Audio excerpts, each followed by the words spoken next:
আলাইহিসসালামের দুই পুত্র ছিল, হাবিল আর কাবিল।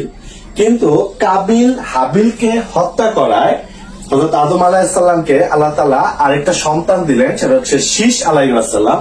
এবং এই শীশ আলাইহিসসালামের ধারাবাহিকতায় আমরা একজন নবী রাসূল পেলাম, তিনি অত্যন্ত আলোচিত নূহ আলাইহিসসালাম। এই হযরত আদম আলাইহিসসালাম থেকে নূহ আলাইহিসসালামের মাঝখানে আসার সময় হচ্ছে 1000 বছর, এবং আদম আলাইহিসসালাম থেকে নূহ আলাইহিসসালাম হচ্ছে দশম পুরুষ, অর্থাৎ আদম আলাইহিসসালামের পরবর্তীতে নূহ আলাইহিসসালাম দশম পুরুষ, এবং আদম আলাইহিসসালাম থেকে নূহ আলাইহিসসালামের সময়কার পার্থক্য হচ্ছে 1000 বছর। তো এই নূহ আলাইহিসসালামের সন্তান ছিল 4টি। 4 সন্তানের মধ্যে সর্বশেষ যে ইয়াম, এই ইয়াম সৃষ্টিকর্তাকে স্বীকার করে না, আল্লাহকে স্বীকার করে না, যার ফলে নূহের যে প্লাবনের কথা আমরা জানি, সেই প্লাবনে ইয়ামের মৃত্যু ঘটে। কিন্তু বাকি যে 3 সন্তান আছে, অর্থাৎ সাম, হাম আর ইয়াফিস, এই 3 সন্তান থেকে 3টি গোত্রের যাত্রা শুরু হয়। এই সাম থেকে হয় হচ্ছে সেমেটিক গোত্র, হাম থেকে হয় হচ্ছে হেমেটিক, আর ইয়াফিস থেকে হয় হচ্ছে ইন্দো ইউরোপীয়। অর্থাৎ আমরা আজকে সেমেটিক নামে যাদেরকে চিনি তারা হচ্ছে যে আরব আর ইহুদি, অর্থাৎ সেমেটিক। এই সাম থেকে সেমেটিক আরব আর ইহুদি যারা আছে তারা, হাম থেকে হচ্ছে হেমেটিক যারা মিশরীয়, প্লাস হচ্ছে যারা ইরাকে বসবাস করে ইরাকি যারা, তারা হচ্ছে হেমেটিক। আর ইন্দো ইউরোপীয় বলতে ইউরোপের, ইরানের, ভারতের এই অংশগুলি জনগোষ্ঠীকে আমরা ইন্দো ইউরোপীয় হিসেবে জানি। সো এই সাম থেকে সেমেটিক, হাম থেকে হেমেটিক আর ইয়াফিস থেকে হচ্ছে ইন্দো ইউরোপীয় জনগোষ্ঠী আছে। এই সাম জনগোষ্ঠী থেকেই হযরত ইব্রাহিম আলাইহিসসালাম আসেন। হযরত ইব্রাহিম আলাইহিসসালামের ছিল 2 স্ত্রী, বড় স্ত্রী হচ্ছে সারাহ আর ছোট স্ত্রী হচ্ছে হাজেরা। এই সারাহ এর ঘরে আসে হচ্ছে ইয়াকুব আলাইহিসসালাম, আর হাজেরার সন্তান হচ্ছে ইসমাইল আলাইহিসসালাম। তো আল্লাহ তাআলার হুকুমে এই ইব্রাহিম আলাইহিসসালাম সারাহকে ইয়াকুব আলাইহিসসালাম সহ গিয়ে রেখে আসেন হচ্ছে জেরুজালেমে, আর হাজেরা, বিবি হাজেরাকে ইসমাইল আলাইহিসসালাম সহ রেখে আসেন হচ্ছে মক্কাতে।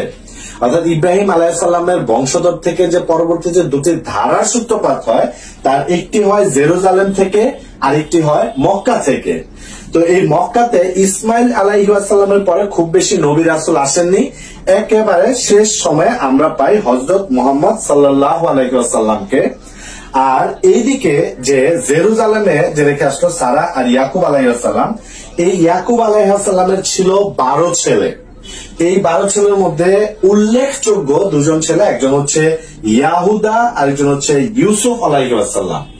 তো এই ইয়াহুদা ছিল বড়, এবং ইয়াহুদার পরবর্তী প্রজন্ম এতটাই বিস্তার লাভ করেছিল যে এই ইয়াহুদা থেকেই পরবর্তীতে ইহুদি জাতটা আসে, অর্থাৎ ইহুদি নামটা আসে হচ্ছে ইয়াহুদা থেকে, আর তার পরবর্তীতে বংশধররাই কিন্তু ইহুদি নামে পরিচিতি লাভ করে। আরেকটা বিষয় জানিয়ে রাখি যে ইয়াকুব আলাইহিসসালামের কিন্তু আরেকটা নাম ছিল, সেটা হচ্ছে ইসরায়েল। ইয়াকুব আলাইহিসসালামের আরেকটা নাম হচ্ছে ইসরায়েল। আজকের দিনে যে রাষ্ট্র ইসরায়েল, এটা কিন্তু এই ইয়াকুব আলাইহিসসালামের ইসরায়েল নাম থেকে নেওয়া। এবং উনার যে বংশধর আছে, অর্থাৎ ইয়াকুব আলাইহিসসালামের পরবর্তী যে বংশধর, তারাই কিন্তু ইতিহাসে বনি ইসরায়েল নামে পরিচিত, যে বনি ইসরায়েল নিয়ে পবিত্র কোরআন শরীফে একটি সূরাই আছে। তো এই যে ইয়াহুদা, এই ইয়াহুদা থেকে ইহুদি জাত আসে, এটা কিন্তু ইহুদি জাত, ইহুদি ধর্ম না। ইহুদি ধর্মের ব্যাপারটা আরো পরে আসে। ইহুদি ধর্মের ব্যাপারটা বুঝতে হলে আমাদেরকে ইউসুফ আলাইহিসসালামের ঘটনাটা জানতে হবে। ইউসুফ আলাইহিসসালাম ছোট ভাই ছিল তাদের। সো এই 11 ভাই মিলে এই ইউসুফ আলাইহিসসালামের বিরুদ্ধে একটা ষড়যন্ত্র করে। তারা তাকে কুয়ায় নিক্ষেপ করে হত্যা করতে চায়। কিন্তু ঘটনাক্রমে ইউসুফ আলাইহিসসালাম বেঁচে যান, এবং মিশরের কিছু বণিক তাকে কিনে নিয়ে যায়। ঘটনাচক্রে তিনি মিশরের প্রথমে জেলে থাকেন, তারপর খাদ্যমন্ত্রী হন, এবং একটা পর্যায়ে মিশরের শাসনভার গ্রহণ করেন, অর্থাৎ মিশরের রাজা হন ইউসুফ আলাইহিসসালাম। তো এই ইউসুফ আলাইহিসসালাম পরবর্তীতে তার 12 অর্থাৎ আর যে 11 ভাই আছে, তারা একটা সময় জেরুজালেমে যখন খুব বাজে অবস্থার মধ্যে ছিল, খুব ভালো একটা অবস্থার মধ্যে ছিল না, তাদেরকে নিয়ে আসেন হচ্ছে মিশরে। অর্থাৎ এই ইহুদি যারা ছিল তারা কিন্তু জেরুজালেম থেকে পরবর্তীতে কোথায় যায়? পরবর্তীতে যায় হচ্ছে মিশরে। সেই মিশরে তারা বারবার অভিশপ্ত হয়। সেটা কিভাবে হয় এটা জানতে আমাদেরকে আরেকটা স্লাইডের দিকে যেতে হবে। হযরত ইউসুফ আলাইহিস সালাম যখন মিশরে রাজত্ব শুরু করেন, মিশরের রাজা হন, তখন তিনি ওই যে জেরুজালেম, যার আরেক নাম ছিল কেনান, এই জেরুজালেম থেকে তার বাকি ভাইদেরকে এখানে নিয়ে আসেন, কারণ তার ভাইরা সেখানে খুব ভালো একটা অবস্থায় ছিল না, নিয়ে আসেন। তো এখানেও কিন্তু তার মানে ইহুদি জাতিটা কেনান থেকে, জেরুজালেম থেকে চলে আসে হচ্ছে মিশরে। এই মিশরে এসে তারা একটা রাজকীয় জীবন যাপন করে, কিন্তু এরা বারবার ইতিহাসে অভিশপ্ত হয়েছে আল্লাহ তাআলার অবাধ্যতার কারণে। তো এই 12 ভাই রাজকীয় জীবন যাপন করেন, একসময় তারা আল্লাহ অবাধ্য হন। অবাধ্য হওয়ার ফলে সৃষ্টিকর্তা আল্লাহ তাআলা তাদেরকে আবার ফেরাউনের গোলাম করে তোলেন। তাদের অবস্থা আবার খারাপ হয়, তারা ফেরাউনের গোলাম হিসেবে থাকে। ইহুদিরা যখন আল্লাহ তাআলার কাছে ক্ষমা প্রার্থনা করে, তখন আল্লাহ তাআলা হযরত মুসা আলাইহিস সালামকে ইহুদিদের মাঝখানে পাঠান, এবং মুসা আলাইহিস সালাম ফেরাউনকে ধ্বংস করে ইহুদিদেরকে আবার একটি ভালো অবস্থানে নিয়ে যান। তো মুসা আলাইহিস সালামের উপর যে তাওরাত গ্রন্থ নাজিল হয়, এটা ইহুদিরা মানতে থাকে, তারা সেই সময়টাতে ভালো থাকে। কিন্তু মুসা আলাইহিস সালামের পরবর্তীতে তারা তাওরাতকে আর আগের মতো মানে না, বা তাওরাতকে চেঞ্জ করে, আবারও আল্লাহ তাআলার অবাধ্য হয়। বনি ইসরাইল যখন আল্লাহর আবার অবাধ্য হলো, তারা আবার ক্ষমা প্রার্থনা করলো, তখন আল্লাহ তাআলা তাদের জন্য এক রাজা নিযুক্ত করলেন, তার নাম হচ্ছে তালুত। এই তালুত এই জেরুজালেম দখল করতে যায়, তখন তার সেনাবাহিনীতে একটা বালক ছেলে ছিল, তার নাম ছিল দাউদ। এই দাউদের ছোড়া একটি পাথরই কিন্তু এই অপর পক্ষের সেনাবাহিনীর যে সেনা প্রধান ছিল, তার নাম ছিল জালুদ, এই জালুদের চোখ উপড়ে যায় এবং তারা সেখানে জয়লাভ করে। অর্থাৎ এই দাউদের একটা সাহসী ভূমিকাতেই কিন্তু জেরুজালেম দখল হয়। অর্থাৎ বনি ইসরায়েলেরা যে জেরুজালেম হারিয়েছিল, এই জেরুজালেম কিন্তু এই তালুত রাজা এবং দাউদ একটা বালক ছেলে, তাদের ভূমিকায় এই জেরুজালেমকে আবার দখল করে। তো রাজা তালুত খুশি হয়ে দাউদকে জেরুজালেম একটি গুরুত্বপূর্ণ পদে বসা, এবং পরবর্তীতে এই দাউদ আলাইহিস সালামই কিন্তু নবুয়ত প্রাপ্ত হন, তিনি একই সাথে নবী হন এবং এই জেরুজালেমের রাজা হন, জেরুজালেমের সম্রাট হন। অর্থাৎ ইসলামী স্টেট কায়েম করা, যেটা ইসলামী স্টেট হয়ে শাসন করা, যেটা এইটা প্রথম কিন্তু করেছেন দাউদ আলাইহিস সালাম এই জেরুজালেম থেকে। অর্থাৎ দাউদ আলাইহিস সালাম হচ্ছে ইসলামী স্টেটের প্রথম নবী বা প্রথম শাসক। পরবর্তীতে এই ইসলামিক যে টেরিটরি ছিল, এইটাকে আরো বেশি স্প্রেড আউট করেন, আরো বেশি বিস্তার ঘটান হচ্ছে দাউদ আলাইহিস সালামের ছেলে সুলাইমান আলাইহিস সালাম। তিনি এই জেরুজালেম থেকে সমগ্র পৃথিবীকে শাসন করেন। অর্থাৎ বিশাল ইসলামিক টেরিটরি শাসন করা হচ্ছে সুলাইমান আলাইহিস সালাম, দাউদ আলাইহিস সালামের সন্তান বা দাউদ আলাইহিস সালামের ছেলে। এই সুলাইমান আলাইহিস সালাম যখন মারা গেলেন, তখন এরা অর্থাৎ বনি ইসরায়েলরা আবারও আল্লাহর অবাধ্য হয় এবং আল্লাহর সাথে বিদ্রোহ করে। তার শাস্তি হিসেবে জেরুজালেম থেকে আল্লাহ তাআলা তাদেরকে আবারও বিতাড়িত করেন। এইবার বিতাড়িত হয় কার দ্বারা? ইরাকের একজন বিখ্যাত বা খুব ভয়ঙ্কর শাসক ছিলেন, তার নাম ছিল নেবুচাঁদনেজার। এই নেবুচাঁদনেজার এসে এই জেরুজালেমে অ্যাটাক করে, নির্বিচারে বনি ইসরায়েলীদেরকে হত্যা করে এবং তাদের যে উপাসনালয় সেগুলোকে ধ্বংস করে জেরুজালেম থেকে বিতাড়িত করে হচ্ছে এই বনি ইসরায়েলীদেরকে নেবুচাঁদনেজার, এবং তাদের বনি ইসরায়েলীদেরকে তার দাস বানায় এই নেবুচাঁদনেজার। এরপরে প্রায় 2000 বছর তারা এই জেরুজালেমে আসতে পারে না।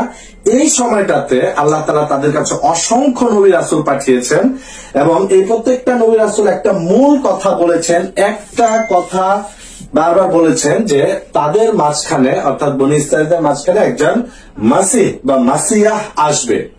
তো এই যে যখন বললো মাসিহ বা মাসিহ আসবে, এই মাসিয়া যখন পরবর্তীতে ঈসা আলাইহিস সালাম আসলেন, তখন এই বনি ইসরায়েলেরা বা ইহুদিরা ঈসা আলাইহিস সালামকে মানলো না। তারা বলল যে ঈসা কিভাবে এই মসিহ বা মাসিয়া হয়, কারণ ঈসা তো জারদ সন্তান, তার মা তো ছিল ব্যভিচারিণী, তাহলে ওই একটা জারদ সন্তান কিভাবে মাসিহ বা মাসিয়া হয়। তারা অপবাদ দিল হচ্ছে ঈসা আলাইহিস সালামকে, এবং তারা ক্রুশে বিদ্ধ করে হত্যা করলো। অর্থাৎ ঈসা আলাইহিস সালামকে যে হত্যা করা, এটা কিন্তু ইহুদিরাই করেছে। তো যারা হত্যা করলো, যারা খুশি ছিল সেই হত্যায়, ওই সময় থেকে দুইটা গ্রুপ হয়। যারা হত্যা করলো, যারা খুশি ছিল এই হত্যায়, তারাই হয় ইহুদি, আর যারা ঈসা আলাইহিসসালামকে নবী হিসেবে মেনে নিয়েছিল, এই মাসিহ বা মাসিহা হিসেবে মেনে নিয়েছিল, এই হত্যায় যারা ব্যথিত হয় তারাই হয় নাসারা বা খ্রিস্টান। অর্থাৎ সেই সময় থেকে দুইটা ধারা সূত্রপাত, একটা হচ্ছে ইহুদি আরেকটা হচ্ছে খ্রিস্টান। এই ইহুদি, খ্রিস্টান এবং মুসলিম তিনটা ধর্মের একটা জায়গায় মিল আছে। তিনটা ধর্মই বিশ্বাস করে একজন মাসিহ বা মসিহ আসবেন, যিনি আবার জেরুজালেম থেকে সমগ্র পৃথিবীকে শাসন করবেন। এখন খ্রিস্টানরা এই যে মাসিহ আসবেন, এই খ্রিস্টানরা জানে যে ঈসা আলাইহিসসালাম আবার আসবেন, তিনি জেরুজালেম থেকে সমগ্র পৃথিবীকে শাসন করবেন। আমরা মুসলমানেরও জানি, পবিত্র কোরআনে আল্লাহ তাআলা ঘোষণা করেছেন যে, যেটা আমরা দেখেছি যে ঈসা আলাইহিসসালামকে ক্রুশবিদ্ধ হত্যা করা হয়, কিন্তু আল্লাহ তাআলা কোরআনে ঘোষণা দিলেন ওনাকে হত্যা করেন না, ওনাকে তিনি তুলে নিয়ে গেছেন। এই ঈসা আলাইহিসসালাম আবারও আসবে এবং ইমাম মাহদির সাথে একত্রিত হয়ে এই জেরুজালেম থেকে আবার সমগ্র পৃথিবীকে তারা শাসন করবে। খ্রিস্টান এবং মুসলমান তারাও বিশ্বাস করে যে এই জেরুজালেম থেকে আবার পুরো পৃথিবী শাসিত হবে। ইহুদিরাও বিশ্বাস করে যে জেরুজালেম থেকে শাসিত হবে, কিন্তু তারা এখনো কিন্তু তারা হচ্ছে ঈসা আলাইহিসসালামকে মাসিহ হিসেবে মেনে নেয়নি। তারা এখনো অপেক্ষায় আছে একজন মাসিহ আসবে যে কিনা জেরুজালেম থেকে শাসন করবে।